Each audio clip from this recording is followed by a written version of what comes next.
Cinayət işi üzrə təqsirləndirilən şəxslərə elan edilmiş ittihama əsasən xarici ölkənin xüsusi xidmət orqanları tərəfindən Azərbaycandakı siyasi proseslərə müdaxilə etmək məqsədi ilə yaradılaraq 4 iyul 2012-ci ildə xarici ölkədə Rusiya-Azərbaycan Təşkilatları İttifaqı adı altında qeydiyyatdan keçirilmiş və Milyarderlər İttifaqı adlandırılan təşkilatın həmtəsisçiləri və rəhbərləri olmuş Abbasov Abbas Aydınoğlu və İbrahimbəyev Rüstəm Məmməd İbrahimoğlu, eləcə də Mehdiyev Ramiz Ənvəroğlu, Azərbaycan Xalq Cəbhəsi Partiyasının sədri Kərimli Əli Əmir Hüseynoğlu, partiyanın üzvləri Qəhrəmanlı Fuad Əlioğlu, Zayidov Qənimət Səlimoğlu və qeyriləri dövlət hakimiyyətinin zorla ələ keçirilməsi, dövlətin mövcud konstitusiya quruluşunun zorla dəyişdirilməsi barədə sövdələşiblər.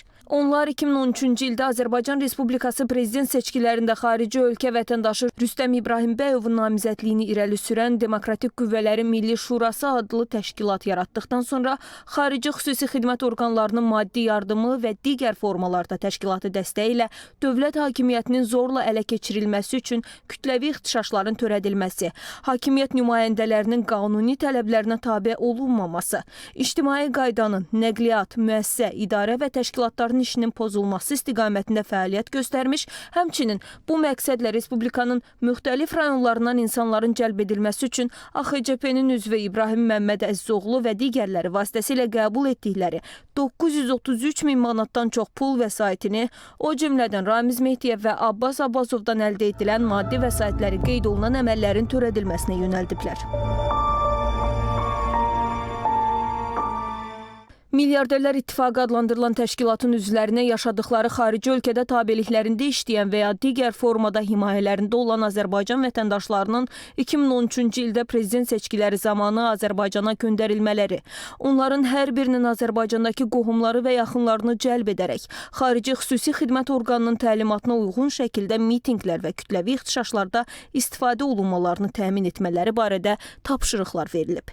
Qənimət Zayidov 2013-cü ilin əvvəlindən etibarən Əli Kərimlinin adından xarici ölkənin xüsusi xidmət orqanlarının nümayəndələri ilə gizli əlaqəyə girərək danışıqlar aparıb, onun Azərbaycanda hakimiyyətə gətirilməsində xarici xüsusi xidmət orqanlarının geniş təşkilati və xüsusi imkanlarından istifadə edilməsi üçün müraciət edib. Qarşılığında isə Azərbaycanda xarici dövlətin strateji maraqlarının təmin ediləcəyini konkret detallar sadalamaqla vəd edib. Tərəflər Əli Kərimli hakimiyyətə gələcəyi təqdirdə Azərbaycan Respublikasının mərhələli qaydada kollektiv təhlükəsizlik müqaviləsi təşkilatına tam üzv olacağı barədə razılaşıblar. Azərbaycanın xarici siyasətində demək olar ki, işini dəyişməyəcək.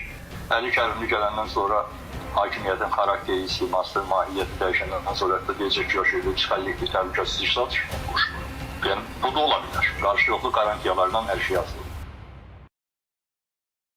İttihama əsasən Əli Kərimli adı çəkilən şəxslərlə qabaqcadan əldə olunmuş ümumi razılaşmaya uyğun qaydada cinayət əməllərini davam etdirərək Azərbaycanın Qarabağ bölgəsində Ermənistanın apardığı təcavüzkar müharibəyə qarşı və orduya dəstək üçün Azərbaycan vətəndaşları 2020-ci ilin iyul ayının 14-dən 15-nə keçən gecə Bakı şəhərində yürüş etdikləri zaman Fuad Qəhrəmanlı və digərlərinə partiyanı təmsil edən şəxslərlə birlikdə kiçik qruplar təşkil etməklə yürüş iştirakçılarına qoşulmaq, daha sonra vətənpərvərlik şüarlarını təxribat xarakterli çağırışlarla əvəz edərək xaotik vəziyyət yaratmaq, bu vəziyyətdən yararlanıb kütləni idarə etməklə Azərbaycan Respublikası Milli Məclisinin və Azərbaycan televiziya və radio verilişləri qapalı səhmdar cəmiyyətinin inzibati binalarını ələ keçirmək, o cümlədən kütləvi informasiya vasitələri ilə hakimiyyətin ələ keçirilməsini bəyan edəcəyi barədə tapşırıqlar verib. Partiyanın sədrinin əməllə saxladı ki, bizim münasibətimizdə olsun. O da bildirir ki, çalışmaq lazım ki, daha kütləvi şəkildə bu prosesdə biz iştirak edək və kütlənin xalqın səsləndirdiyi şüarlardan fərqli şüarları olmasın ki, onların qanuni baxışını olsun. Şəhətlər qəblanına çatanda, bu toplaşılanda Milli Məclisə daxil olub, buranı nəzarət altına götürmək lazımdır və bu istiqamətdə çalışmaq lazım ki, insanların o istiqamət birini alınsın. Və bundan sonra eyni zamanda digər qanunverici hakimiyyət təsisatı ya bu hakimiyyətin belirli götürülməsi istiqamətini səyidir. Və eyni zamanda Milli Televiziya qardeşi şəkildə yapmaqda yerləşir və eyni zamanda bu başlarsa sonra o istiqamətdə hər şey etmək lazımdır. Bundan başqa Ramiz Mehdiyev 2025-ci ilin avqust-sentyabr aylarında dövlət hakimiyyəti əleyhinə gizli plan və fəaliyyət istiqamətlərini özündə ehtiva edən dövlət idarəetmə sisteminin yenidən qurulması haqqında təkliflər başlığı altında müvafiq xarici dildə hazırladığı yazılı materialı köməkçisi Əmirov Eldar Qurbanoğlu və digərləri vasitəsilə həmin sənəddə nəzərdə tutulan məsələlərin birgə razılaşdırılması məqsədi ilə 27 sentyabr 2025-ci il tarixində Əli Kərimliyə təqdim edib.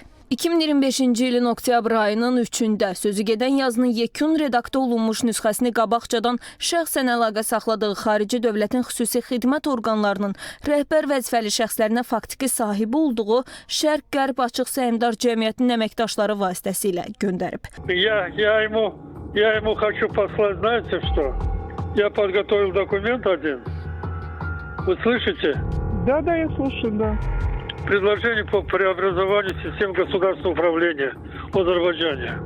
Bundan əlavə Ramiz Mehdiyev 13 oktyabr 2025-ci il tarixinədək olan müddətdə cinayət yolu ilə əldə edilən 17 milyon manatdan artıq pul vəsaitini legallaşdırıb. Sadalanan cinayət əməllərində iştiraklarına görə Abbas Abbasov, Əli Kərimli, Fuad Qəhrəmanlı, Məmməd İbrahim, Qənimət Zaidov, Eldar Əmirov və Ramiz Mehdiyev Cinayət Məcəlləsinin müxtəlif maddələri ilə təqsirləndirilən şəxs qismində məsuliyyətə cəlb edilib. Abbas Abbasov, Fuad Qəhrəmanlı və Qənimət Zaidov Azərbaycan Respublikası ərazisindən kənarda olduqları və istintaqdan gizləndikləri üçün barələrində axtarış elan edilməklə məhkəmə tərəfindən qiyabi həbs qətimkan tədbiri seçilib. Cinayət işi üzrə araşdırmalar davam etdirilir.